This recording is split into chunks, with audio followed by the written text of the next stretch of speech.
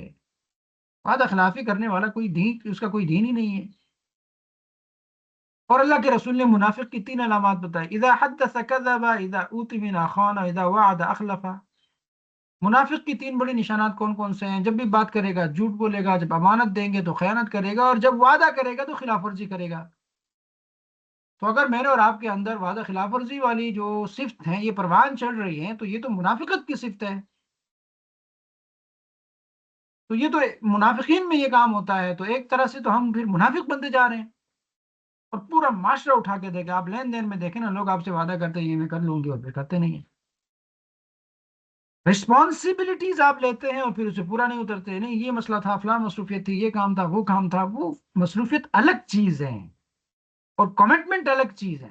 Commitment آپ نے کر دی تو پھر باقی ساری چیزوں کو ایک سائڈ کر دو، اور اس کمٹمنٹ کو پورا کرنا ہے، وہ تو وعدہ ہے، اور اس کے بارے میں تو قیامت میں اللہ پوچھے گا۔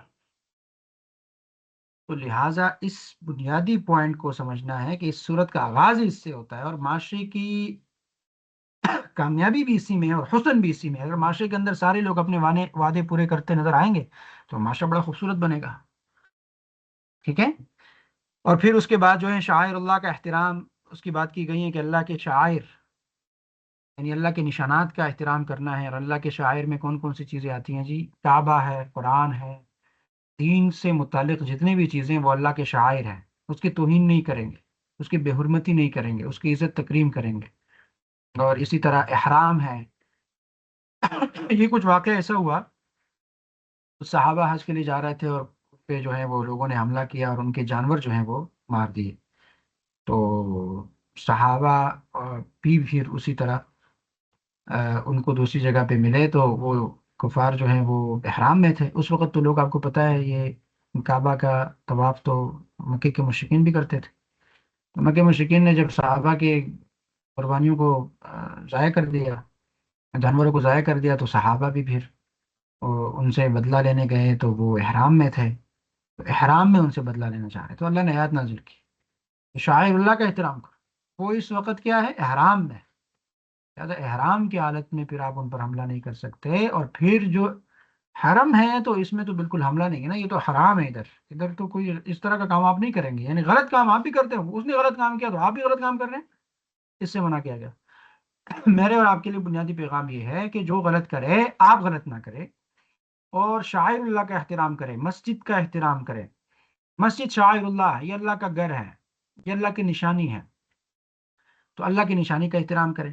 ایک مسجد سے اگر آپ کا کوئی دوسری مذہب کا بندہ وہاں سے گالیاں دے رہا ہے اور تقریریں کر رہا ہے اور آپ کو گمراہ کہہ رہا ہے، تو آپ یہ نہ کریں کہ آپ بھی ممبر سنبھالیں اور پھر ٹھیک ہے جی آپ بھی یہاں سے گالیاں برسائیں، آپ اپنی تھوپوں کا رخ اس کی طرف کریں۔ وہ غلطی کر رہا ہے تو آپ کیوں غلطی کر رہے ہیں؟ ہاں، آپ تو شاعر اللہ کا احترام کریں۔ تو شاعر اللہ مسجد، مدرسہ، قرآن اور اس سے ریلیٹڈ جتنی بھی چیزیں ہیں جو یہ اللہ کی نشانیاں ہیں، تو لہٰذا کعبہ ہے، مدینہ ہے، مسجد نبوی، یہ مسجد اقصیٰ، یہ سارے اللہ کی نشانیاں ہیں، تو لہٰذا اس کا احترام، اور آپ کے گاؤں کے اور آپ کے محلے کے اندر جو مسجد ہیں وہ بھی شاعر اللہ ہیں، اس کا بھی احترام کریں۔ اور پھر یہی کہا کہ نیکی اور تقوی میں ایک دوسرے کی مدد کرو، گناہ اور زیادتی میں تعاون نہ کرو۔ یہ اسی سے ریلیٹڈ ہے کہ ہمیشہ آپ وتعاونوا علی البر ولا تعاونوا علی الاثم والعدوان، اچھائی اور نیکی کے کام میں ایک دوسرے کے معاون بنو، دست و بازو بنو، تعاون کرو، اور برائی والے کاموں میں ایک دوسرے کے دست و بازو نہ بنو، ایک دوسرے سے مدد نہ کرو۔ اور یہ آج کے معاشرے کے لیے بھی بڑا بنیادی پیغام ہے۔ وہ یہ ہے کہ جناب علی، ہم یہ سمجھتے ہیں کہ میرا جو فرقہ ہے نا یہ ٹھیک کام کر رہا ہے، اور دوسرے فرقے کا بندہ اگر بہت اچھا بھی کام کرے، ہمیں اچھا نظر نہیں آ رہا ہوتا تو ہم اس کو سپورٹ نہیں کر رہے ہوتے۔ تو پوائنٹ یہ ہے کہ کسی بھی فرقے کا بندہ ہے، مسلمان ہے، ٹھیک ہے، اور مسلمان اچھا کام کر رہا ہے تو آپ اس کے ساتھ کندھا ملا کے کام کریں، وہ بھی اچھا کام کر رہا ہے، آپ نیکی میں اس کی مدد کریں۔ اور اگر وہ گناہ کر رہا ہے، زیادتی کر رہا ہے، تو پھر تعاون نہ کرے، پھر آپ سائڈ ہو جائیں، یعنی حق کے ساتھ کھڑے ہو جائے اور باطل میں کسی کا ساتھ نہ دے۔ اور پھر اس کے بعد حلال اور حرام چیزوں کی تفصیل ہے۔ کہ پاکیزہ چیزیں کون کون سی ہے اور حرام چیزیں، جو پیچھے بھی ہم تفصیل سے پڑھ چکے ہیں۔ پھر تکمیلی دین کے لیے بات کی گئی کہ الیوم اکملت لکم دینکم واتممت علیکم نعمتی ورضیت لکم الاسلام دینا، یہ اعلان کیا گیا، اور یہ آیت حجۃ الوداع کے موقع پر نازل ہوئی تھی، جس وقت اللہ کے رسول صلی اللہ علیہ وسلم خطبہ ارشاد فرما رہے تھے، اور اللہ کے رسول صلی اللہ علیہ وسلم کے سامنے لاکھوں صحابہ موجود تھے، 1,24,000 یا 24 لاکھ سم تھنگ، اتنے صحابہ وہاں موجود تھے، اور اللہ کے رسول نے فرمایا الیوم اکملت لکم دینکم واتممت، یہ حرمت والی ساری چیزیں بیان کی، اور اس کے بعد بتایا کہ دین آپ کا مکمل ہو گیا، اب اس کے بعد کوئی چیز حرام نہیں ہوگی، کوئی چیز حلال نہیں ہوگی، حرمت اور حلت کی تمام چیزیں اللہ نے مکمل کر دی، دین کا مکمل ضابطہ مکمل ہو گیا، اب دین کامل ہے، اس کا مطلب یہ ہے کہ اب قیامت تک کوئی دین نہیں آئے گا، دوسرا مطلب یہ ہے کہ قیامت تک کوئی نبی نہیں آئے گا، تیسرا مطلب یہ ہے کہ قیامت تک کوئی قرآن کوئی کتاب نہیں آئے گی، یعنی یہ کتاب منشور بھی ہے، دستور بھی ہے، لائعمل بھی ہے قیامت تک کے لوگوں کے لیے، یہ جو نبی ہیں یہ نبی قیامت تک کے لوگوں کے لیے لیڈر ہے، رہنما ہے، مشیر ہے، اور رہبر اور رہنما ہے، اور یہ جو کتاب ہے یہ قیامت تک کے لوگوں کے لیے زندگی کا مسائل کا حل پیش کرتا ہے، یہ ہر زمانے کے مسائل کا استنباط اس کتاب سے ہو سکتا ہے، تو دین مکمل ہو گیا بھائی صاحب، اب دین کے اندر کوئی نئی چیز ایجاد کرنے کی بھی کوئی ضرورت نہیں، اور جو کرے گا تو وہ بدعت ہوگی، اور بدعت گمراہی ہوتی ہے، اور گمراہی انسان کو جہنم میں لے جاتی ہے، تو حجۃ الوداع کے موقع پر یہ نازل ہوئی، تو اب اس آیت کے بعد نہ کسی نئی نبی کی ضرورت ہے، نہ نئی قانون کی ضرورت ہے، اور نہ کسی کتاب کی ضرورت ہے، اب یہ مکمل ضابطہ حیات بن گیا ہے، پوری یہ دین جو ہے مکمل ضابطہ حیات ہے، اور پوری کتاب کے اندر انسانی زندگی کے تمام مسائل موجود ہیں، اب میں اور آپ 2025 اور 26 کے اندر رہ کے یہ بات نہیں کر سکتے کہ 1400 سال پہلے نازل ہونے والی کتاب یا پہلے نازل ہونے والا نظام جو ہے وہ آج کل کے جدید دور میں نہیں چل سکتا، پوائنٹ سمجھ آ رہا ہے؟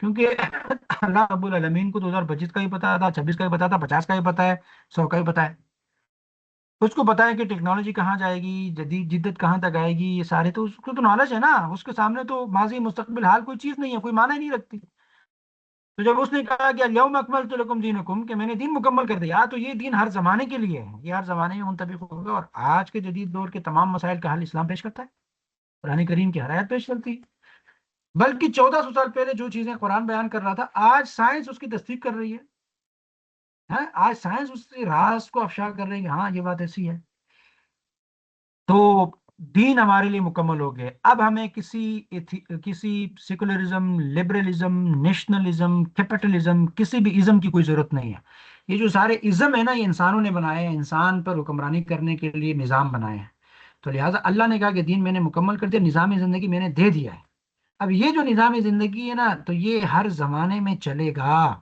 اب آپ کو اپنی طرف سے کوئی ازم نہیں بنانا چاہیے، اور وہ ازم آپ بنائیں گے تو فیل ہوں گے، آپ دیکھتے ہیں سامراجی نظام سارے فیل ہو گئے، سرمایہ نظام فیل ہو گیا، اور اسی طرح لبرلزم، کیپٹلزم، نیشنلزم، سارے نظام مغرب میں فیل ہو رہے ہیں اصل جو نظام ہے وہ دین اسلام کا نظام ہے، اور وہی نظام چلے گا، اور وہ کامل دین ہے، وہ مکمل انسان کی رہنمائی کرتا ہے، آپ دیکھتے ہیں نا کہ باقی نظاموں کے اندر، نظام تو ہر دنیا کے اندر موجود ہے، لیکن چوریاں، ڈکیتیاں، ظلم، قتل، غارت، فحاشی، یعنی وہ چیزیں ختم نہیں ہو رہی، نظام تو ہے لیکن چیزیں پھر بھی ہیں، ختم تو نہیں ہو رہی، اسلام کا جو نظام ہے نا، اسلام یہ مکمل ہے، اس نظام کو غالب کر کے دیکھو، برائیوں کا خلا کما ہو جائے گا، کوئی چیز باقی نہیں رہ جائے گی، اور پھر اس کے بعد جو ہے وہ بنی اسرائیل کی بزدلی کا ذکر ہے کہ انہوں نے جہاد سے انکار کیا تھا، ہوا یوں کہ موسیٰ علیہ السلام نے کہا بنی اسرائیل کو کہ ایسا کریں، یہ جو بیت المقدس ہے نا یہ قبضے میں ہے، اس کو کیا کریں، یہ ہمالیقہ قوم ہے ان سے لڑو اور بیت المقدس کو آزاد کرو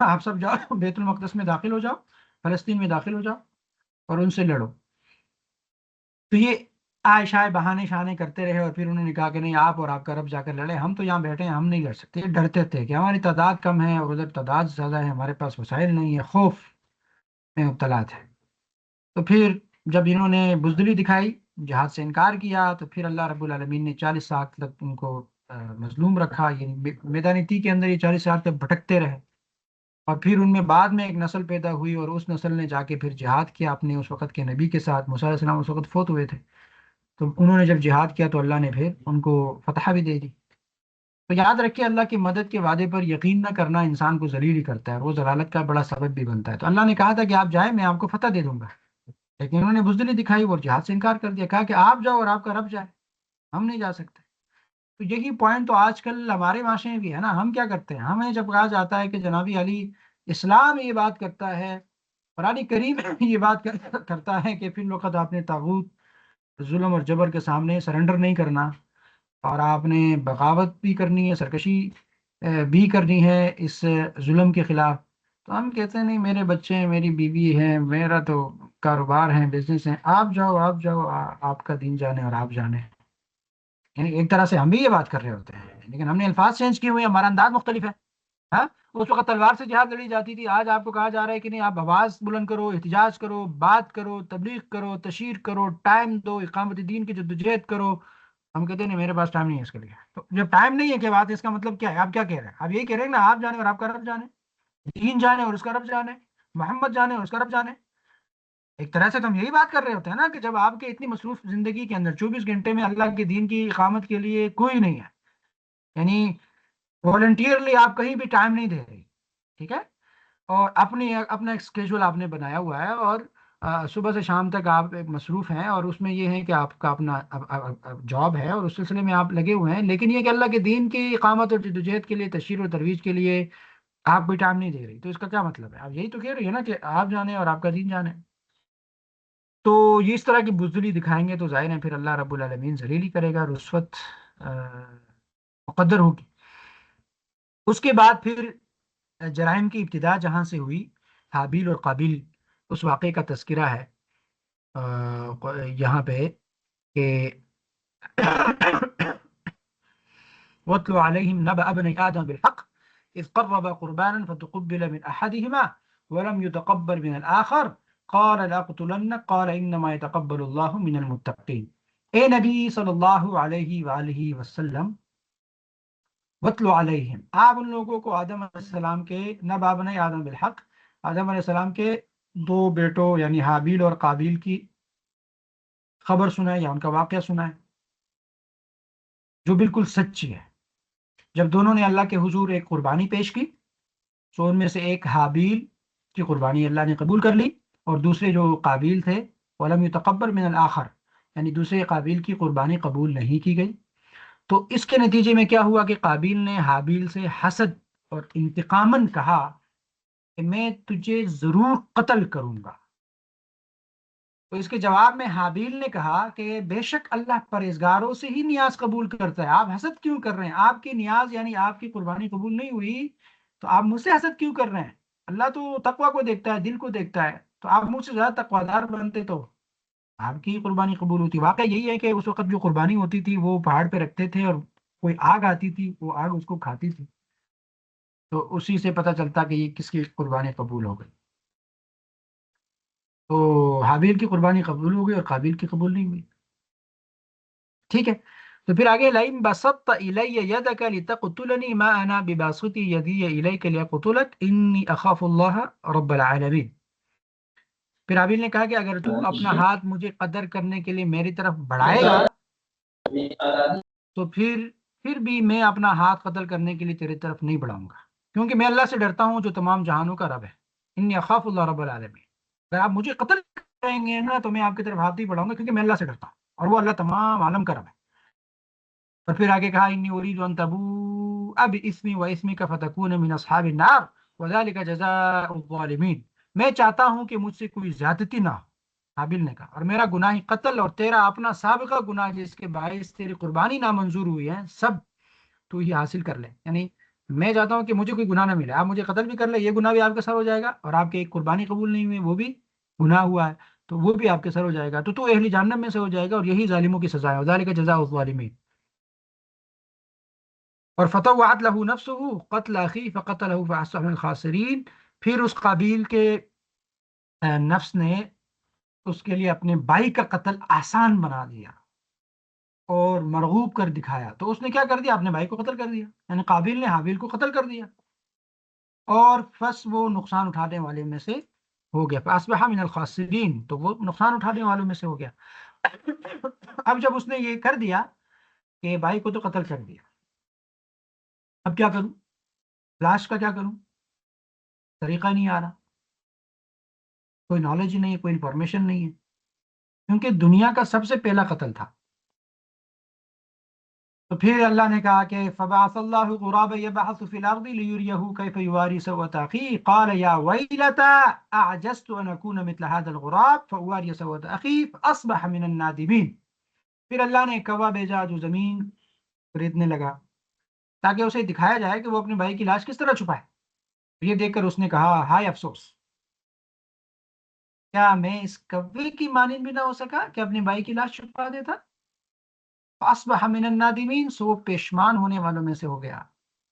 پچھتا رہا تھا کہ کیا کر دیا، قتل تو کر دیا، اب اتنی عقل بھی نہیں تھی، کوا آ کے مجھے طریقہ سکھا رہا ہے.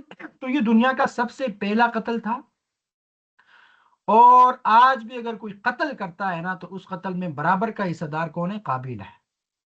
اسی لیے حدیث میں آتا ہے کہ کوئی بھی بری چیز جس نے اس کا آغاز کیا نا، وہ جو جو کرتا رہے گا وہ اس میں برابر کے ملوث ہوگا. تو اس میں معاشرے کے لیے میرے اور آپ کے لیے بنیادی پیغام یہ ہے کہ برائی کا کم از کم کہیں آغاز نہ کرے کسی چیز کا. جب آپ برائی کا آغاز کرتے ہیں نا تو وہ پھر آپ کے لیے وبال جان بن جاتی ہے. وہ آپ مر بھی جائیں گے، آپ کے بچے بھی مر جائیں گے، آپ کے نواسے بھی مر جائیں گے، لیکن وہ جو جو یہ اس کام میں ملوث ہوگا تو وہ آپ تک پہنچتا رہے گا. اور سوشل میڈیا کا جدید دور ہے بھائی صاحب، کوئی بھی ایک برائی ایجاد کرنے میں ٹائم نہیں لگتا، لیکن وہ پھر پھیلتی ہے اور پھر آپ تک اس کا اجر ملتا رہے گا، آپ اس کو اجر ہی کھیلیں. اور اس کے بنسبت نیکی کا ابتدا کرے، نیک اچھے کام کو پروموٹ کرے، تو وہ جو جو کرے گا آپ کو اس کا اجر ملے گا. ہمیشہ آپ مر جائیں، آپ کے پڑوس، آپ کے پوری نسل بھی ختم ہو جائے گی تو آپ کو تو اجر ملتا رہے گا نا، کیونکہ لوگ اس پہ عمل پیرا ہو رہے ہوں گے. تو اسی لیے یہ انسانی تاریخ کا پہلا ناحق خون تھا. اب اس کے بعد رہتی دنیا تک جو بھی ناحق خون کرے گا تو اس میں قابل ملوث ہوگا. تو اللہ ہم سب کو بھی اس طرح کی برائیوں سے بچائے جس کا ہم آغاز کر رہے ہو، جس کے ہم مقتدی بن رہے ہو. اور پھر آگے جو ہے انسانی جان کی حرمت کا آفاقی اصول ہے کہ اللہ نے فرمایا کہ جس نے ایک انسان کو قتل کیا تو اس نے پوری انسانیت کا قتل. اور ومن احیاها فکانما احیا الناس جميعا، جس نے ایک انسان کی جان بچائی اس نے پوری انسانیت کی جان بچائی. اور اس میں بھی یہی بات ہے کہ قیامت تک ہونے والے ہر ناحق قتل کا جو وہ ذمہ دار ہے یا اس کا جو بیڑا ہے وہ کس پہ جائے گا؟ وہ قابیل پہ جائے گا، کیونکہ اس نے ابتدا کی تھی، اور جو ابتدا کرتا ہے تو اس کو پھر اس کا صلہ اسی طرح ملتا ہے.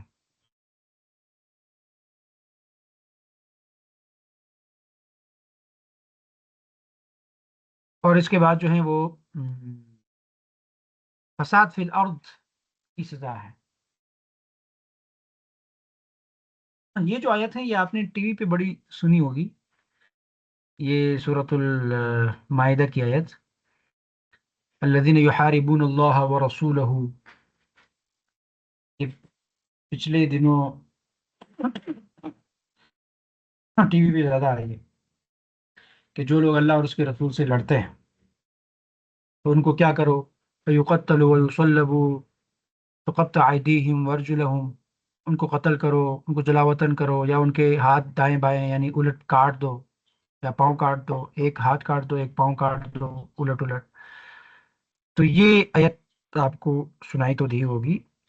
تو آج ذرا اس کو بھی سمجھتے ہیں کہ فساد اگر زمین میں کوئی فساد پیدا کرتا ہے تو اس کی اسلامی نظام کے اندر سزا کیا ہے. دیکھیں یہ نظام ہے، ہم پہلے دن سے جب بھی بات کر رہے ہیں تو اسلام ایک نظام ہے، قرآن ایک نظام پیش کر رہے ہیں. تو اس معاشرے کے ہر ایک برائی کو پکڑتا ہے اور اس کی سزا بھی بتاتا ہے، تاکہ کیونکہ اسلام انسان کی قدر کرتا ہے، اور پھر معاشرے کی بڑی ویلیو ہے انسان کے اسلام کے اندر. تو اسلام چاہتا ہے کہ معاشرہ پرامن رہے، سکون رہے. تو جہاں جہاں خرابی آتی ہے تو اسلام انسٹرکشن دیتا ہے، یہ پالیسی ہے جناب، ادھر یہ سزا ہوگی، ادھر یہ ہوگی، ادھر یہ ہوگی، ادھر یہ ہوگی، تاکہ معاشرے میں لوگ سکون سے رہیں. لیکن تو یہ لا ہے نا، شریعت کیا ہے؟ لا ہے، تو لا آپ کو ایکسپلین کیا جا رہا ہے. اور شریعت کا جو لا ہے وہ شریعت نے یہ پابند کیا کہ ہر انسان اس کو پڑھے، ہر انسان کو یہ لا کا پتہ ہونا چاہیے. یعنی قرآن کریم لاز ہیں، قوانین ہیں، قوانین کا مجموعہ ہے، دستور ہے، منشور ہے. تو ہر انسان اس کو پڑھے گا اور اس کو ثواب بھی ملے گا، اجر بھی ملے گا، اپنے رب کے قریب بھی ہوگا، اور پڑھ کر سمجھے گا اور سمجھ کے اپلائی کرے گا. تو یہ جو مغربی قانون ہے وہ بھی تو قانون ہے نا، وہ کیا ہے؟ وہ انسان کا بنایا ہوا اور یہ اللہ کا بنایا ہوا ہے. تو انسان کے بنائے ہوئے قانون سے اب تک دنیا چل رہی ہے، اور اس میں وہی انتشار ہے، وہی افتراق ہے، وہی سکون نہیں ہے، بے سکونی ہے. تو لیکن اللہ کے قانون کو آپ امپلیمنٹ کر کے دیکھیں تو سکون بھی ہوگا، امن بھی ہوگا، انتشار بھی نہیں ہوگا، خوف بھی نہیں ہوگا، معیشت بھی بہتر ہوگی۔ تو اب اللہ یہاں فساد اور اس کی سزا بیان، جو لوگ آپ کے معاشرے کے اندر رہتے ہوئے فساد کرتے ہیں، فساد کی کئی معنی ہو سکتے ہیں نا۔ فساد کا تو اصل مطلب یہ ہے کہ کسی اصلی چیز کو اس کی اپنی جگہ سے ہٹا دینا، یہ فساد ہو گیا۔ لیکن اسپیشلی یہاں پہ جو ہے نا، یہ ڈاکہ زنوں کے لیے ہے، کہ جو آپ کے ملک کے اندر ڈاکہ زنی کرتے ہیں، چوریاں کرتے ہیں، ڈاکے ڈالتے ہیں، یا راہ زن ہے، راستے میں آپ کو پکڑ لیتے ہیں۔ ابھی جو ہمارے ہاں ہو رہا ہے سندھ میں، کیا نام ہے اس کا، ہم، کچے کے ڈاکو، ہاں۔ تو اس طرح کے اگر ڈاکو ہیں اور وہ امن و سکون خراب کر چکے ہیں، یا کراچی میں جو ہے وہ ہر بندے سے موبائل چھین لیا اور فلاں فلاں، یہ ایک خوف ہے نا، امن نہیں ہے، سکون نہیں ہے بھائی، کوئی گھر سے کوئی چیز ساتھ نہیں لے کے جا سکتا۔ اب آپ میں سے کوئی کراچی سے ہو یا کراچی گیا ہو تو اس کو اس کا احساس ہوتا ہے کہ یہ کتنی بڑی سزا ہے، کہ بندہ بالکل نہ مفقود ہو جاتا ہے کہ کیا کروں آپ، یعنی آپ کو امن نہیں ہے، سکون ہی نہیں ہے، ہر طرف خوف ہے۔ تو رازن یعنی ڈاکو جس کے لیے شریعت کی جانب سے سزا مقرر ہے، اور وہ یہی ہے کہ یا تو ہاتھ کاٹ دو مقابل میں، یا پاؤں کاٹ دو، اور یا اسی طرح قتل کر دو یا جلاوطن کر دو۔ وہ ہر ایک کے اپنے حساب سے ہوگی، کتنی چوری کی ہے، کتنا ڈاکہ ڈالا ہے۔ تو اس کی کچھ شرائط ہے کہ وہ راہگیر اتنے طاقتور ہو کہ، یعنی کسی کسی بھی قبیلے پر یا کسی بھی لوگ پر یہ حملہ آور ہوتے ہیں، تو یہ ان میں انسانوں میں اتنی طاقت ہو کہ وہ راہگیر جو ہے وہ ان کا مقابلہ نہ کر سکیں، اور چاہے وہ ہتھیار کے ساتھ ڈاکہ ڈالیں، یا لاٹھی لے کر ڈاکہ ڈالیں، یا پتھر وغیرہ لے کر ڈاکہ ڈالیں، جو بھی ہو، تو ان پر پھر یہ احکامات لازم ہوتے ہیں۔ مثال کے طور پہ آج کل اگر ایک راہزن بھی ہے نا، ایک ڈاکہ ڈالنے والا بھی ہے، تو اس کا مقابلہ بھی تو ہم نہیں کر سکتے، کیوں؟ اس کے پاس گن ہوتی ہے۔ وہ ایک ہے، ہم 10 ہیں، لیکن پھر بھی ہم مقابلہ تو نہیں کر سکتے، کیوں؟ کیونکہ اس کے پاس گن ہے، مار دے گا۔ تو اس ایک کے سامنے ہم بے بس ہیں۔ اس کا مطلب یہ ہے کہ سب پہ یہ اصول لاگو ہوتا ہے۔ دوسرا یہ ہے کہ بیرونی شہر اس نے رازنی کی ہو، یا شہر میں رات کے وقت ہتھیار سے ڈاکہ ڈالا ہو، وہ دارالاسلام میں ہو، یعنی اسلامی ریاست ہے اس کو دارالاسلام کہتے ہیں، اس میں ہو، اور چوری کی جتنی بھی شرائط ہیں اسلام کے اندر وہ سب اس میں پائی جاتی ہو، تو ان کو یہ سزا دی جا سکتی۔ اور توبہ کرنے یا مال واپس کرنے سے پہلے اگر اس کو گرفتار کر لیا ہو تو پھر اس پر یہ سزائیں لگ سکتی ہیں۔ یعنی سزائیں کون کون سی ہیں؟ یہ شرائط تھے، اور اب سزائیں یہ ہیں کہ جن میں یہ سب شرائط پائی جائے تو قرآن ان کو یہ 4 سزائیں دیتا ہے۔ اس آیت کے اندر 4 سزاؤں کا ذکر ہے۔ ایک ہے قتل، ان کو قتل کرو، تو سلبو، سولی پر چڑھاؤ، یعنی ان کو کیا کرو؟ پھانسی پہ لٹکاؤ۔ اور تو قطع ایدیم، یعنی دایاں ہاتھ اور بایاں پاؤں دایاں ہاتھ کاٹ دے تو بایاں پاؤں کاٹ دے ساتھ۔ اور چوتھا ہے کہ جلا وطن کر دیا جائے، اس سے مراد قید کر لینا بھی ہے، اس کو قید کر دیا جائے، اس کو جیل میں ڈالا جائے، ٹھیک ہے۔ یہ جو ہیں وہ راہزنوں کے لیے سزا ہے۔ اور اس آیت کی شان نزول کی تفصیل بھی یہی ہے نا، کہ ڈاکو نے کسی مسلمان یا ذمہ کو قتل کر دیا اور اس کا مال نہ لیا تو انہیں قتل کیا جائے، اس کی تفصیل بھی یہی ہے۔ اور اگر قتل بھی کیا اور مال بھی لوٹا تو بادشاہ کو پھر اختیار ہے، اس وقت کا حکمران ہے، اس کو اختیار ہے کہ وہ ہاتھ کاٹ دے، پاؤں کاٹ دے، ہاتھ پاؤں کاٹ دے، یا سولی پہ لٹکا دے، یا اس کو جیل میں ڈال دے۔ اگر قتل نہیں کیا، کسی انسان کو مارا نہیں ہے، لیکن صرف مال لوٹ لیا، تو ان کا دایاں ہاتھ اور بایاں پاؤں کاٹ دینا چاہیے۔ اگر مال نہ لوٹا ہو، لیکن صرف قتل کیا، قتل بھی نہیں کیا، مال بھی نہ لوٹا اور قتل بھی نہیں کیا، صرف ڈرایا دھمکایا، کرتے ہیں نا لوگ، تو اس صورت میں اس کو پکڑ کے قید میں ڈالا جائے، جیل میں ڈالا جائے۔ یہ پھر فقی اس میں مسائل ہیں۔ دیکھیں اسلام نے ہر جرم کی سزا اس کی نوعیت کے اعتبار سے مختلف رکھی ہے، چھوٹی جرم کی سزا ہلکی ہے، اور بڑی کی اس حیثیت سے پھر سخت ہو جاتی ہے۔ یہ اس لیے تاکہ زمین میں امن ہو اور لوگ بے خوف ہو کر سکون اور چین سے زندگی بسر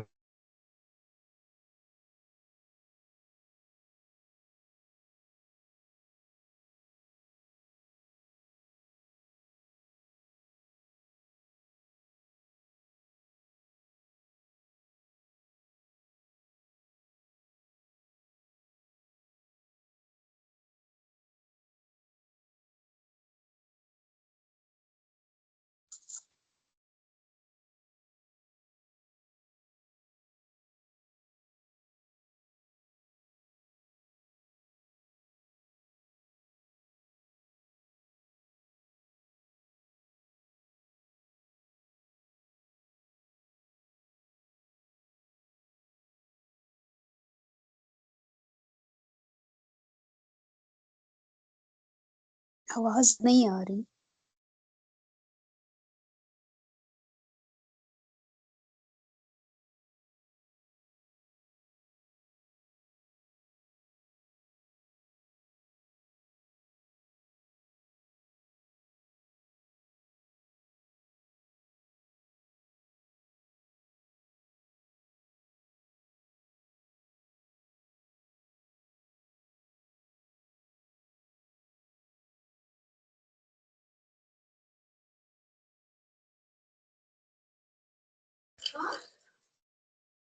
آواز نہیں آ رہی. میرے خیال میں سر اکرام آف لائن ہو گئے ہیں.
لیکن ہمیں سلائڈ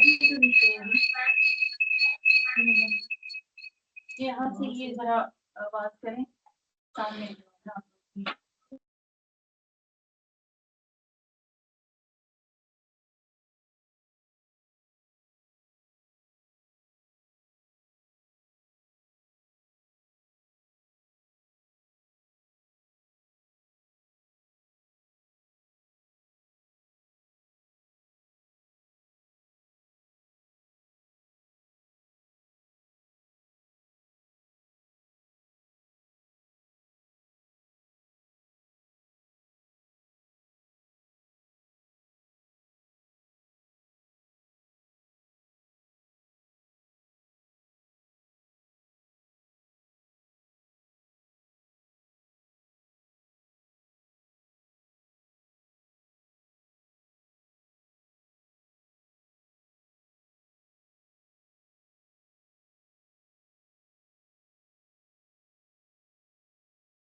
سر آپ کی آواز نہیں آ رہی. جی السلام علیکم. اچھا جی میں معذرت چاہتا ہوں، وہ مجھے نہیں اندازہ ہوا کہ نیٹ کا کوئی پرابلم آیا تھا. اور آپ لوگ مجھے یہ بتائیں کہ کہاں سے آگے آپ کو آواز نہیں آ رہی تھی تاکہ میں وہاں سے دوبارہ ریپیٹ کر لوں.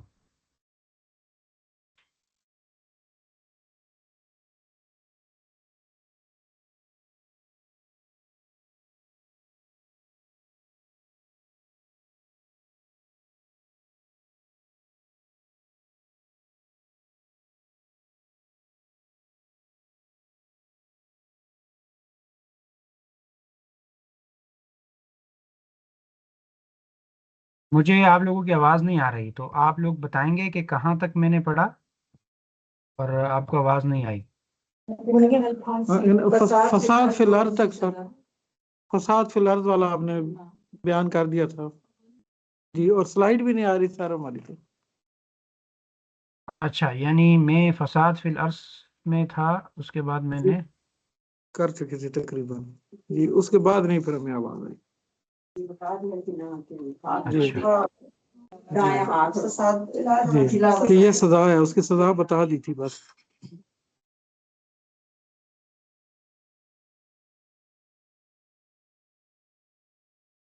ٹھیک ہے. یعنی یہ تو میں نے اس کے بعد بھی چوری کی سزا بھی تفصیل سے بیان کر دی تھی، اور مجھے نہیں تھا پتا کہ آپ کو آواز نہیں آ رہی، معذرت. تو یہ جو فساد فی الارض ہے، فساد فی الارض، اس کو ہم نے تو تفصیل سے بیان کر لیا کہ جو ڈاکہ زنی کرتے ہیں اور راہ زنی کرتے ہیں تو ان کو اسلام نے یہ سزا دی ہے. اور یہ اس لیے تاکہ معاشرے کے اندر جو ہے وہ امن رہے، سکون رہے. اور اسلام نے ہر جرم کی سزا اس کی نوعیت کے اعتبار سے مختلف رکھی ہے. تو چھوٹے جرم کی سزا ہلکی ہوتی ہے اور بڑے کی اس کی حیثیت کے مطابق سخت سزا نافذ ہوتی ہے. یہ اس لیے تاکہ زمین میں امن قائم ہو، لوگ بے خوف ہو کر سکون اور چین کی زندگی بسر کر سکے. اور اس کے علاوہ بھی اس میں کئی بے شمار حکمتیں ہیں. یعنی ایک اس ڈاکہ زنی کی سزا کو لے لیجئے نا، کہ جب تک اس پر عمل رہا تو تجارتی قافلے اپنی قیمتی ساز و سامان کے ساتھ بے خوف و خطر سفر کرتے رہے، جس کی وجہ سے تجارت کو بے حد فروغ بھی ملا اور لوگ معاشی اعتبار سے بہت مضبوط بھی ہو گئے. لیکن جب اس سزا پر عمل نہیں ہو رہا تو تب سے تجارتی سرگرمیاں سب کے سامنے ہیں، اور جس میں ملک جو ہے وہ تجارتی ساز و سامان کے نقل و حمل کی حفاظت خاطر خواہ انتظامات جو ہیں وہ نہیں کر سکتا. تو اس کا مطلب یہ ہے کہ اسلام نے جو بھی سزائیں دی ہے، جو سزاؤں کا حکم اسلام دے رہا ہے، تو وہ اصل میں انسان کی اپنی معاشرے کی بھلائی کے لیے ہے. کہ جہاں جو لوگ یہ قتل و غارت کرتے ہیں یا ڈاکہ زنی کرتے ہیں تو ان کو یا تو قتل کیا جائے یا سولی پہ لٹکا جائے یا مخالف صورت میں ہاتھ پاؤں کاٹ دیا جائے، یا ان کو ملک بدر کا مطلب آج کیا ہے کہ ملک بدر کرنا کیا ہے، اس کو قید کر لیا جائے، جیل میں ڈال دیا جائے. لیکن یہ کہ ان تمام چیزوں پہ استثناء یہ ہے کہ گرفتاری سے پہلے اگر کوئی توبہ کر لے تو ان کو پھر معاف کیا جا سکتا ہے، اور اللہ رب العالمین نے یہ گنجائش دی ہے کہ ان کو پھر معاف کیا جائے. آگے پھر چوری کی سزا کا حکم ہے. اس پہ میں نے ڈیٹیل سے گفتگو کی کہ چوری جو ہے، قرآن میں اللہ فَقْطَعُوا أَيْدِيَهُمْ وَالسَّارِقُ وَالسَّارِقَةُ فَقْطَعُوا أَيْدِيَهُمْ. چوری خواہ مرد کرے یا عورت کرے، ان دونوں کو کیا سزا دی جائے گی؟ دونوں کے ہاتھ کاٹ دے جائے. یعنی شرعی اعتبار سے جب چوری ثابت ہو جائے تو چور کا ہاتھ کاٹ دیا جاتا ہے.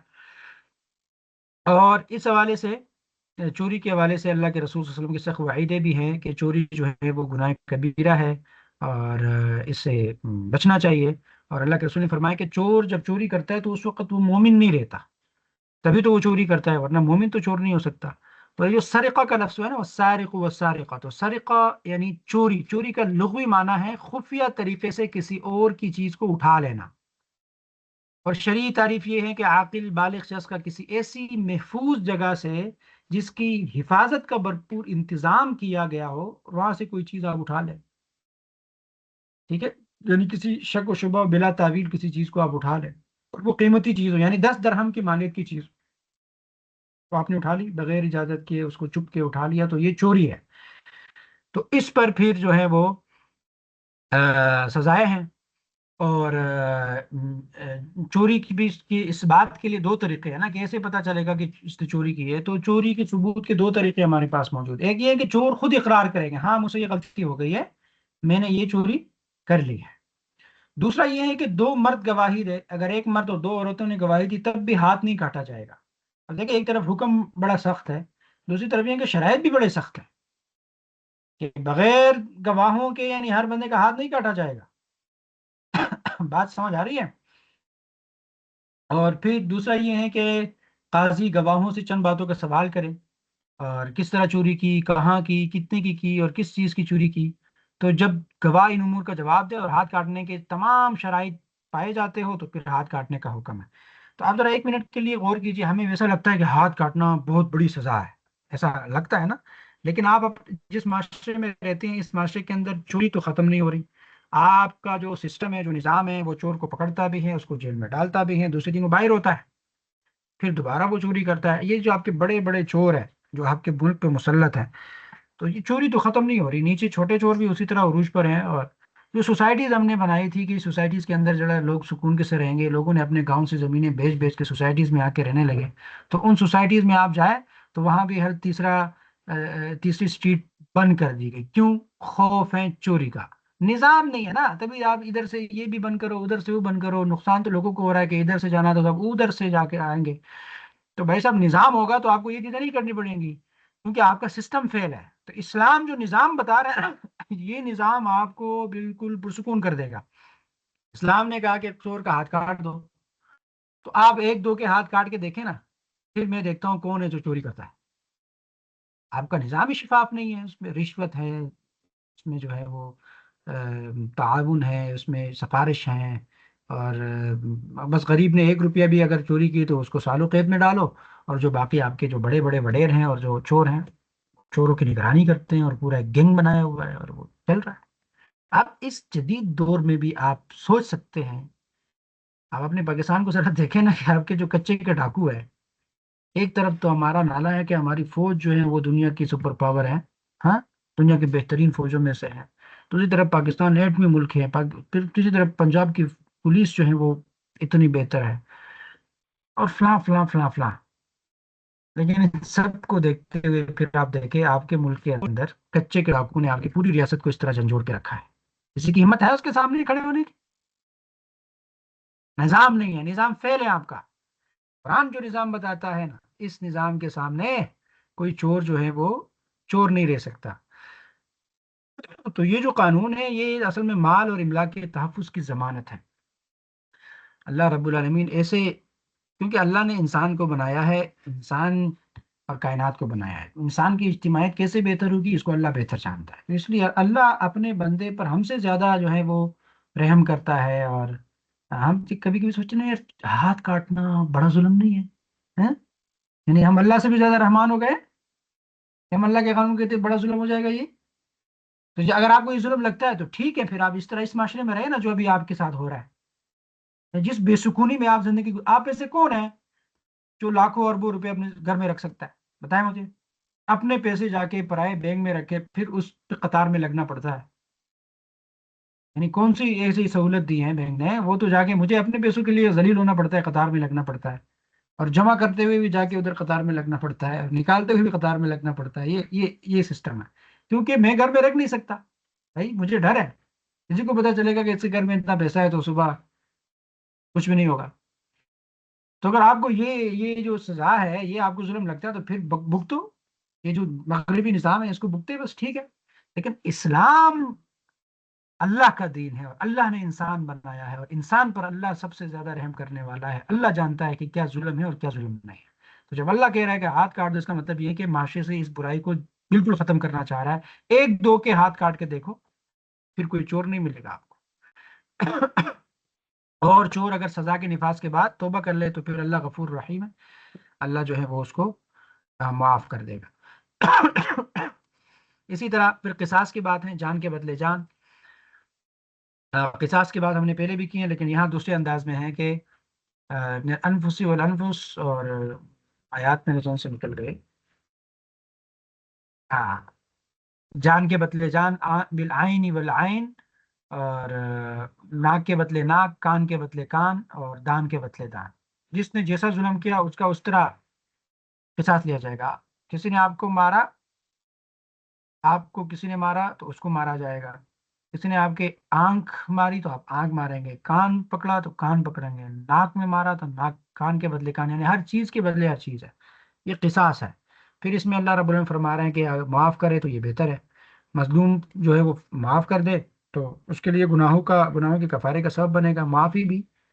لیکن معافی میں نے ابھی آپ کو پہلے شروع میں ہی اس کی تفصیل سمجھا دی کہ معافی کا یہ مطلب نہیں ہے کہ ہمارے یہاں پاکستان میں جو ہے وڈیرے نشے میں گاڑیاں چلاتے ہیں اور غریب کو کچل دیتے ہیں اور پھر دوسرے دن وہ کہتے ہیں غریب اس نے معاف کر دیا. تو یہ وہ معافی نہیں ہے، تو یہ تو پکڑ کے اس کو کہتے ہیں معاف کرو ورنہ تو پورا خاندان آپ کو اجاڑ دیں گے. تو اس طرح کے موقعوں پر پھر معاف نہیں کرنا چاہیے، پھر ڈٹ کے کھڑا ہونا چاہیے، پھر ان سے انتقام لینا ہے جان کے بدلے جان. میری جان گئی ہے، میری بیٹی فوت ہو گئی ہے، تو بس آپ کی بھی جائے گی، بات ختم. تو اسلام کا جو قانون ہے تو اس میں تو پھر یہی ہوگا. لیکن جب چونکہ آپ کا ہمارا سسٹم ہی ایسا ہے کہ جس کے اندر پھر جو وڈیر ہیں، جس کے پاس پیسہ ہے، جس کے پاس دولت ہے، تو وہ غریب کو کچلتا رہتا ہے. اور اللہ فرماتے ہیں کہ وَمَن لَّمْ يَحْكُم بِمَا أَنزَلَ اللَّهُ فَأُولَٰئِكَ هُمُ الْكَافِرُونَ، جو لوگ اللہ کے نازل کردہ قوانین کے مطابق فیصلہ نہیں کرتے وہ کافر ہیں. اور آگے فرماتے ہیں وَمَن لَّمْ يَحْكُم بِمَا أَنزَلَ اللَّهُ فَأُولَٰئِكَ هُمُ الظَّالِمُونَ، وہ ظالم ہے. آگے فرمایا ہم الفاسقون، وہ فاسق ہیں. 3 آیات ہیں اور 3 آیات میں سے نام چینج ہوا ہے، حکم وہی ہے کہ جو اللہ کے نازل کردہ قوانین کے مطابق فیصلہ نہیں کرتے وہ کافر ہیں، وہ ظالم ہیں، وہ فاسق ہیں. تو کس کو کہا جا رہا ہے؟ مجھے اور آپ کو کہا جا رہا ہے کہ ہم اللہ کے قوانین کے مطابق فیصلہ نہیں کرتے، ہمارے عدالتوں میں تو فیصلہ نہیں ہوتا، ہم تو اللہ کے قانون قرآن پہ فیصلہ نہیں کرتے. تو ایک لحاظ سے کافر اور فاسق اور ظالم اللہ کہہ رہے ہیں کہ ظالم ہے، فاسق ہے، کافر ہے. تو یاد رکھیے گا اس آیت کے اس وعید سے نکلنے کا ایک ہی راستہ ہے، وہ یہ ہے کہ ہم اللہ کے دین کی اقامت کی جدوجہد کے لیے کوشش کریں. اور ہم اللہ کو یہ تو جواب بھی دے سکتے ہیں نا کہ یار ہم کوشش کرتے رہے، لیکن نظام آیا نہ آیا یہ ہم سے پوچھ گچھ نہیں ہوگی.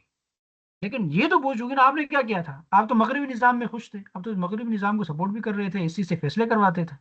تو لہٰذا ہم اپنی طرف سے کوشش تو کرے، اسٹرگل تو کرے کہ ہم اس کے زمرے میں نہ آئے کہ ہم اللہ کے احکامات پر فیصلہ نہیں کرتے تھے. دوسرا انفرادی یہ ہے کہ آپ کی انفرادی زندگی اللہ کے قانون کے مطابق چلتی ہے، یعنی اس میں بھی رسم و رواج ہیں، منمانی ہے، خواہشات نفس ہیں، کیا ہے.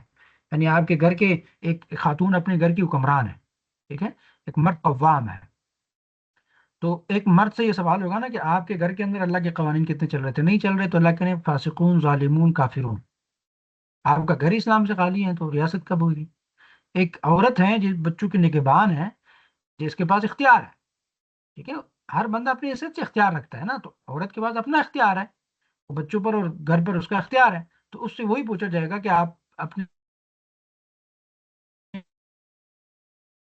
پر حکمران شادی کیسی کی، غمی میں کیا کیا، باقی رسم و رواج کو کیسا ڈیل کیا، آپ کے گھر کے اندر اللہ کے احکامات پر کتنا عمل ہوتا تھا، اللہ کے رسول کی سنتوں پر کتنا عمل ہوتا تھا. ہاں یہی تو پوائنٹ بتایا جا رہا ہے کہ اللہ کے بتائے گئے قوانین پر عمل کرنا. تو انفرادی طور پر ہم سب اس بات پہ مجبور ہیں کہ ہم اللہ کے احکامات پر عمل کریں، اور پھر اجتماعی طور پر تو کوشش اور اسٹرگل ضرور کرنی چاہیے. اور پھر آخر میں عقید تثلیث کا رد ہے اور الوہیت مسیح کی حقیقت ہے. یعنی عقید تثلیث میں نے آپ کو پچھلے بتایا تھا کہ تینوں میں سے ایک، یا تو اللہ اور عیسیٰ اور روح القدس، یہ تینوں خدا ہے یا تینوں مل کے خدا ہے. یعنی اس میں سے تینوں مل کے خدا، عقید تثلیث. تو باپ، بیٹا اور روح القدس، یہ عیسائی یہ سمجھتے ہیں کہ باپ، بیٹا، روح القدس یہ خدا ہے، تینوں خدا ہے، تینوں مل کے خدا ہے. اس لیے وہ کہتے ہیں کہ عیسیٰ علیہ السلام کو دیکھیں، وہ جو ہے بغیر باپ کے پیدا ہوئے تھے تو یہ خدا ہے. دوسرا وہ کہتے ہیں کہ جناب یہ تو مردوں کو زندہ کرتے تھے تو اس لیے یہ خدا سے ہیں، تبھی تو یہ کام کرتے تھے. اس طرح بغیر باقی اس کے معجزات کو گنتے تھے اور کہتے تھے اس لیے یہ خدا ہے. تو اللہ رب العالمین نے اس کا جواب کئی جگہوں پہ دیا. پچھلی صورت آل عمران میں آپ نے دیکھا، وہاں بھی اس کا جواب دیا گیا تھا، ادھر بھی دے رہے ہیں، کیونکہ شرک اللہ کو ناپسند ہے اور شرک اللہ بہت نفی کرتا ہے. تو ادھر بھی اللہ فرما رہے ہیں کہ اللہ تعالیٰ واحد ہے، احد ہے، اس کا کوئی شریک نہیں ہے، نہ کوئی بیٹا ہے نہ کوئی بیٹی ہے، اس نے کسی کو نہیں جنا اور نہ وہ خود کسی سے جنا گیا. اور پھر منطقی دلیل دی یہاں پہ تھوڑا منطقی دلیل بھی دی ان آیات کے اندر کہ عیسیٰ علیہ السلام جو ہے نا وہ تو اللہ کے رسول ہیں، خدا نہیں ہے. کیوں؟ کیونکہ عیسیٰ علیہ السلام اور مریم علیہ السلام دونوں کھانا کھاتے تھے، جو کہ بشریت کی دلیل ہے، یہ تو الوہیت کی نہیں ہے. اب کھانا کھانا کیا ہے؟ کھانا کھانا یہ تو عیب ہے، یہ تو انسان کھاتا ہے. کھانا کہ وہ امہ صدیقہ کانا یاکلان الطعام، دونوں کھانا کھاتے ہیں. انظر کیف نبین لهم الآیات ثم انظر کیف یفکون. یہ کیسی صاف نشانیاں ہیں جو اللہ بیان کرتا ہے، یہ جو بشری تقاضے ہیں جو وہ کر رہے ہیں، تو یہ اس کا مطلب یہ ہے کہ عیسیٰ علیہ السلام نبی ہے، رسول ہے، خدا نہیں ہے، اور ان کی ماں بھی سچی تھی، اور جو اپنے اللہ رب العالمین کی کلمات اور ان کی کتابوں کی تصدیق کرنے والی ہیں، تو تم بھی ان کی ماں کی پیروی کرو۔ اور عیسیٰ علیہ السلام اور ان کی والدہ دونوں کھانا کھاتے تھے، تو اس سے پتہ چلتا ہے کہ یہ دونوں انسان تھے، یہ خدا نہیں تھے، خدا کو کھانے کی ضرورت نہیں ہے۔ اور پھر کہا کہ دین میں غلو نہ کرو۔ یہ جو غلو ہے نا، غلو یہ ہوتا ہے کہ آپ یہ محبت میں بھی ہوتا ہے، محبت میں غلو یہ ہے کہ آپ ایک انسان کو اتنا مقام دے کہ اس کی اصلی حیثیت ہی ختم کر دے، یعنی جس کی جو حیثیت ہے اس سے اس کو بڑا اونچا بنا کے پیش کیا جائے، اس کو غلو کہتے ہیں۔ قرآن نے اس سے منع کیا ہے، یعنی عیسیٰ علیہ السلام بندہ ہے، رسول ہے،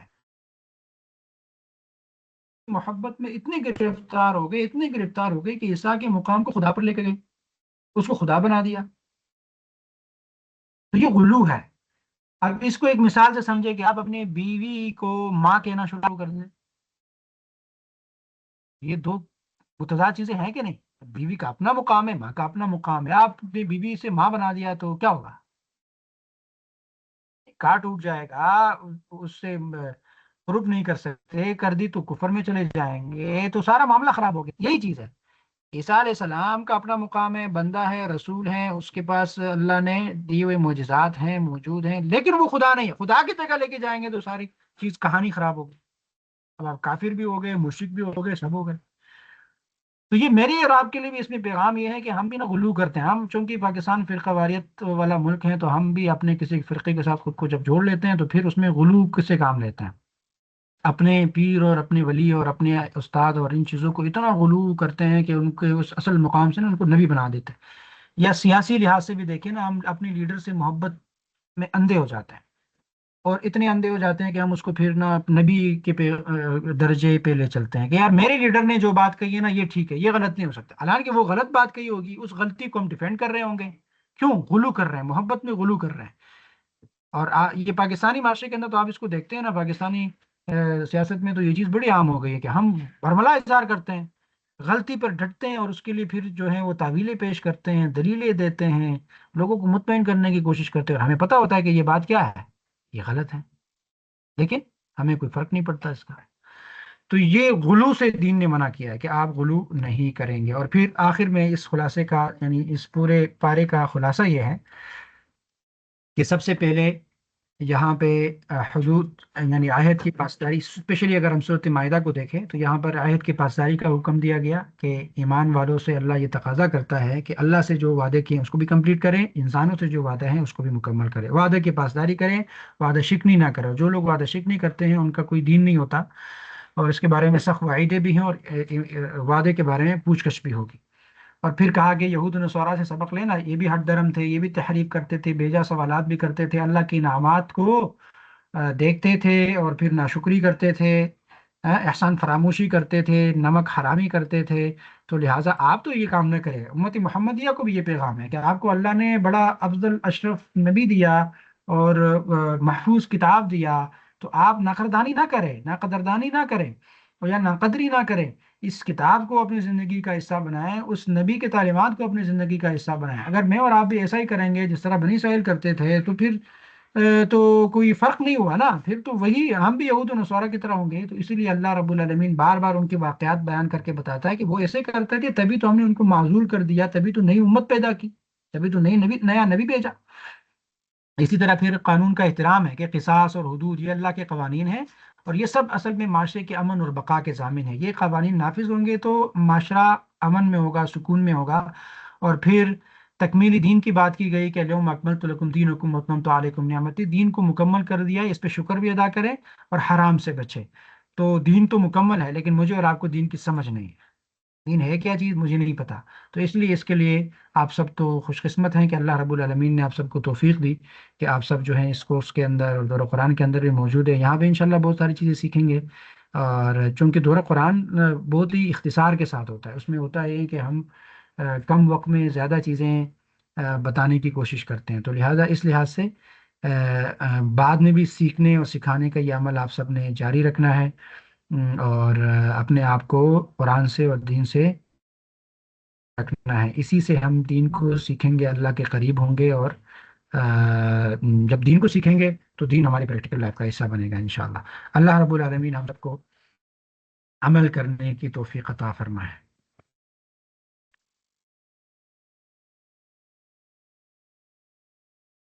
جزاکم اللہ. جی کل جو اسائنمنٹ دیا تھا کیا ہے آپ سب نے؟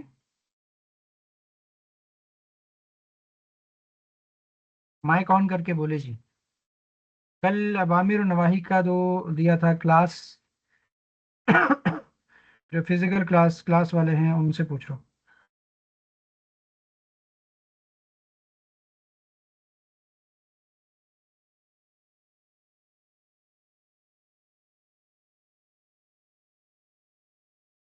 آپ کی آواز نہیں آ رہی.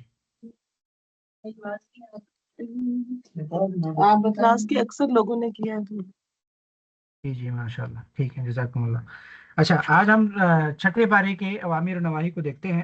اچھا ابھی اس کے بھی میں نے یہ جو ہمارے آن لائن معزز شرکاء ہیں ان کے لیے بھی ہم نے ابھی انفوگرافکس بنا کے گروپ میں دی ہیں 5 پاروں کے، اور یہ بھی انشاءاللہ آپ کو روزانہ ملیں گے. تو آپ لوگ بھی اس سے استفادہ کر سکتے ہیں. اور جو ہمارے فزیکل ہیں ان کے پاس کتاب، تو کتاب میں ڈیٹیل ہے نا، تو جو ہم وہ بناتے ہیں اس میں تو چند ہی بن جاتے ہیں. یعنی اگر ایک پارے کے اندر 60 اوامر و نواہی ہیں تو ادھر تو 10 ہی بن جاتے ہیں، تو کم مل جاتے ہیں. تو کتاب والے پھر بھی فائدہ مند ہیں. آگے ہیں کہ چھٹے نمبر پارے کا آغاز لا يحب اللہ الجہر، اسی سے بنایا گیا امر ہے کہ نہیں ہے کہ بدگوئی پر زبان مت کھولو الا یہ کہ کسی پر ظلم کیا گیا ہو. اس کی تفصیل میں نے آپ کو سمجھا دی. پھر ہے کہ بلائی کرو یا کم از کم برائی سے درگزر کرو تو اللہ بڑا معاف کرنے والا ہے. پھر کفر ایمان کے بیچ میں ایک راہ نکالنے کا ارادہ مت رکھو، جو ایسا کرتے ہیں وہ پکے کافر ہیں. اللہ اور اس کے تمام رسولوں کو مانو اور ان کے درمیان تفریق نہ کرو. ڈیٹیل سے ہم نے اس پہ بات کی. باطل پرستی کی روش ترک کرو، کہ دلوں پر ٹھپا لگنے سے بچو، اور نہ اللہ تعالیٰ کے راستے سے روکو، نہ سود لو اور نہ ناجائز طریقے سے لوگوں کے مال کھاؤ. ایمان لاؤ، نماز زکوٰۃ کی پابندی کرو اور اللہ تعالیٰ اور روز آخرت پر سچا عقیدہ رکھو. نہ کفر نہ کفر و بغاوت کرو اور نہ ہی ظلم و ستم کرو. اپنے دین میں غلو نہ کرو اور اللہ کی طرف حق کے سوا کوئی بات منسوب نہ کرو. اللہ تعالیٰ کی بندگی کو عار مت سمجھو اور اللہ تعالیٰ پر بھروسہ بھی مت کرو. اللہ تعالیٰ کی بات مانو، اس کی پناہ ڈھونڈو اور اس کی رحمت اور فضل و کرم کے دامن میں آ جاؤ. اگر کوئی شخص بے اولاد مر جائے اور اس کی ایک بہن ہو تو اس کی ترکہ میں سے نصف دے دو. اگر بہن بے اولاد مرے تو بھائی کو اس کا وارث بناؤ. یہ سورۃ النساء کے آخری جا کے کچھ کلالہ یا کچھ اس کی میراث کی کچھ بحث رہ گئی تھی، تو یہ اس میں ہم نے اوامر نکالے ہیں. اگر میت کی وارث 2 بہنیں ہوں تو انہیں ترکے میں سے 2/3 دو، اور اگر کئی بھائی بہنیں ہوں تو عورتوں کو 1 اور مردوں کو دوہرا حصہ دو. پھر احرام کی حالت میں شکار کو اپنے لیے حلال نہ کرو. حرام مہینوں میں سے کسی کو حلال نہ کرو. نہ قربانی کے جانوروں پر دست درازی کرو. اپنے غصے کو اتنا مستعان نہ کرو کہ تم بھی ان کے مقابلے میں ناروا اور زیادتیاں کرنے لگو. یہ میں نے آپ کو واقعہ بتایا نا کہ صحابہ پر حملہ ہوا تھا، وہ بھی پھر کرنے لگے، تو اللہ نے کہا کہ اتنا غصہ نہ ہو کہ آپ بھی برا کام کرنے لگے. یہ میرے اور آپ کے لیے بھی ہے کہ کوئی برا کرے تو ہم پھر ان سے ڈبل برا نہ کریں. جو کام نیکی اور خدا ترسی کے ہیں ان میں سب تعاون کرو، وہ تعاون البر، اور جو گناہ اور زیادتی کے کام ہیں ان میں کسی سے تعاون نہ کرو. ولا تعاونوا علی الاثم والعدوان، تم مت کھاؤ مردار، خون، سور کا گوشت اور جانور جو خدا کے سوا کسی اور کے نام پر ذبح کیا گیا ہو، جو گلا گھٹ کر یا چوٹ کھا کر یا بلندی سے گر کر یا ٹکر کھا کر مرا ہو، یا جسے کسی درندے نے پھاڑا ہو سوائے اس کے جسے تم نے زندہ پا کر ذبح کر لیا ہو، اور وہ جو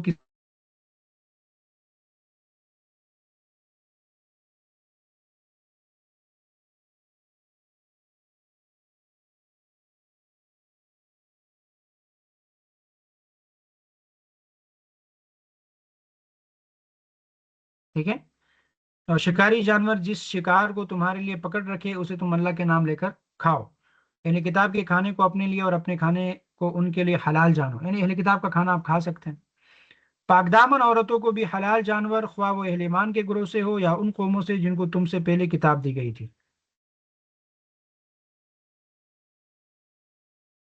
کچھ آگے، جب تم نماز کے لیے اٹھو تو اپنے منہ اور ہاتھ کہینوں تک دھو لو، سروں پر ہاتھ پھیر لو اور پاؤں ٹخنوں تک دھو لیا کرو، اگر جنابت کی حالت میں ہو تو نہا کر پاک ہو جاؤ۔ یہ وضو کا طریقہ اس میں پارے میں پورا بیان کیا گیا، فَاغْسِلُوا وُجُوهَكُمْ وَأَيْدِيَكُمْ إِلَى الْمَرَافِقِ وَامْسَحُوا بِرُؤُوسِكُمْ وَأَرْجُلَكُمْ إِلَى الْكَعْبَيْنِ، کیونکہ میں نے اس پہ اس لیے گفتگو نہیں کی کہ یہ تو ہم سب کو معلوم ہے، تو جو اہم پوائنٹ ہوتے ہیں اس پہ ہم گفتگو کرتے ہیں۔ تو یہاں پر وہ حکم لکھا ہوا ہے کہ وضو کے فرائض کا بیان ہے نا، کہ چہرہ دھونا، ہاتھ دھونا، مسح کرنا اور پاؤں دھونا، 4 فرائض ہیں، باقی جو ہم کرتے ہیں وہ سنت ہے، ٹھیک ہے۔ پانی نہ ملے تو پاک مٹی سے تیمم کرو اور مٹی پر ہاتھ مار کر اپنے منہ اور ہاتھوں پر پھیر لیا کرو، یہ کل بھی ہم نے پڑھا تھا، آج بھی ریپیٹ ہو رہا ہے۔ کسی قوم کی دشمنی کے باعث انصاف کو ہرگز نہ چھوڑو، انصاف کرو کہ یہی بات تقویٰ کے نزدیک ہے۔ نماز قائم کرو، زکوٰۃ دو، میرے رسولوں کو مانو، ان کی مدد کرو، اللہ تعالیٰ کو قرض حسنہ دو، معاف کرو اور درگزر کرو، کسی کو بلا وجہ قتل مت کرو بلکہ دوسرے کی زندگیاں بچانے کی کوشش کرو، جو اللہ اور اس کے رسول سے لڑتے ہیں اور ملک میں فساد کرنے کو دوڑتے ہیں انہیں قتل کرو یا سولی پر چڑھاؤ یا ان کے ہاتھ اور پاؤں مخالف جانب سے کاٹو یا انہیں جلاوطن کرو۔ اے ایمان والو، اللہ سے ڈرو اور اللہ کا قرب تلاش کرو اور اس کے راہ میں جہاد کرو۔ چور خواہ وہ عورت ہو یا مرد ہو، دونوں کے ہاتھ کاٹ دو۔ کتاب اللہ کے الفاظ کو ان کا صحیح محل متعین ہونے کے باوجود اصل معنی سے مت پھیرو، اپنی طرف سے تشریح نہ کرو، یہ آج کل ہم سب کرتے ہیں، ہمارے معاشرے میں یہی ہے، ہر فرقہ اپنے حساب سے تشریح کرتا ہے۔ ٹھیک ٹھیک انصاف کے ساتھ فیصلہ کرو کہ اللہ انصاف کرنے والوں کو پسند فرماتا ہے۔ تم لوگوں سے نہیں بلکہ مجھ سے ڈرو اور میری آیتوں کے بدلے میں تھوڑی قیمت مت لو، یعنی تھوڑی قیمت مت لو، اس کا مطلب یہ نہیں کہ زیادہ لے لو، اس کا مطلب یہ ہے کہ دنیا کی ہر چیز اللہ کی آیت کے مقابلے میں کم ہے، اس لیے کہہ رہے ہیں کہ دنیا کے مفادات کی عوض میری آیات نہ بیچو۔ اور جان کے بدلے جان، آنکھوں کے بدلے آنکھ، ناک کے بدلے ناک، کان کے بدلے کان، دان کے بدلے دان، اور تمام زخموں کے لیے برابر کا بدلہ دو، پھر جو قصاص کا صدقہ کر دے تو اس کے لیے کفارہ ہے، یعنی قصاص کا حکم ہے۔ تم اللہ کے نازل کردہ قانون کے مطابق لوگوں کے لیے معاملات کا فیصلہ کرو اور جو حق تمہارے پاس آیا اس سے منہ موڑ کر ان کی خواہشات کی پیروی مت کرو۔ یہودیوں اور عیسائیوں کو اپنا رفیق نہ بناؤ، یہ آپس ہی میں ایک دوسرے کے رفیق ہیں، اگر تم میں سے کوئی ان کو اپنا رفیق بناتا ہے تو اس کا شمار بھی پھر انہی میں ہوگا۔ مومنوں پر نرم اور کفار پر سخت ہو، اشداء الکفار رحماء بینہم، مومن اصل میں کافر پر سخت غصے میں ہوتا ہے اور آپس میں محبت والا ہوتا ہے، ہمارے ہاں الٹ ہے، ہم آپس میں بڑے غصے والے ہیں، رشتہ داروں سے نہیں بنتی، آپس میں نہیں بنتی، لیکن یہ کہ غیروں سے بڑی اچھی بنتی ہے، بھائی ہم الٹ چل رہے ہیں۔ قرآن کہتا ہے کہ مومن آپس میں محبت والے ہوتے ہیں، اور اللہ کی راہ میں جدوجہد کرو اور کسی ملامت کرنے والے کی ملامت سے نہ ڈرو۔ نماز قائم کرو، زکوٰۃ دو اور اللہ کے آگے جھکنے والے بن جاؤ۔ ان لوگوں کو اپنا دوست نہ بناؤ جنہوں نے تمہارے دین کو ہنسی اور کھیل بنا رکھا ہے۔ گناہ اور ظلم و زیادتی کے کاموں میں حصہ مت لو اور حرام کے مال مت کھاؤ۔ اللہ کے ساتھ کسی کو شریک مت کرو، تم اللہ کو چھوڑ کر اس کی پرستش مت کرو جو نہ نقصان کا اختیار رکھتا ہے نہ نفع کا رکھتا ہے۔ ایک دوسرے کو برے افعال کے ارتکاب سے روکنا مت چھوڑو۔ آپ کی کوئی دوست ہیں برا کام کر رہی ہیں تو اس کو بتا دو کہ میری پیاری سہیلی یہ کام آپ کا ٹھیک نہیں ہے، تو لہٰذا آپ اس کام کو چھوڑ دو، طریقے سے بتاؤ۔ یا کسی میل کا کوئی دوست ہے، کوئی اقربا میں کوئی برا کام کر رہا ہے تو اس کو روکنا چاہیے، یعنی ایک دوسرے کو برے افعال کے ارتکاب سے روکنا مت چھوڑو۔ ایک دفعہ آپ نے روکا، آپ کی بات نہیں مانی تو آپ مایوس ہو گئی، اللہ کہتے ہیں نہیں، مت چھوڑو، جاری رکھو، دوبارہ کرو، پھر کرو، اچھے انداز میں کرو، ایسا نہ ہو کہ وہ آپ سے نفرت کرنے لگے۔ ہمارے ہاں تو نا تبلیغ کا بھی طریقہ بڑا عجیب ہے، تو اس لیے ایک اچھے انداز حکمت کے ساتھ لوگوں کو برائیوں سے منع کرو۔ اللہ رب العالمین ہم سب کو عمل کرنے کی توفیق عطا فرمائے، اور اللہ رب العالمین ہم سب کو قرآن سمجھنے، قرآن پر عمل کرنے، قرآن کی تبلیغ، تشریح، ترویج و اشاعت کرنے کی توفیق عطا فرمائے۔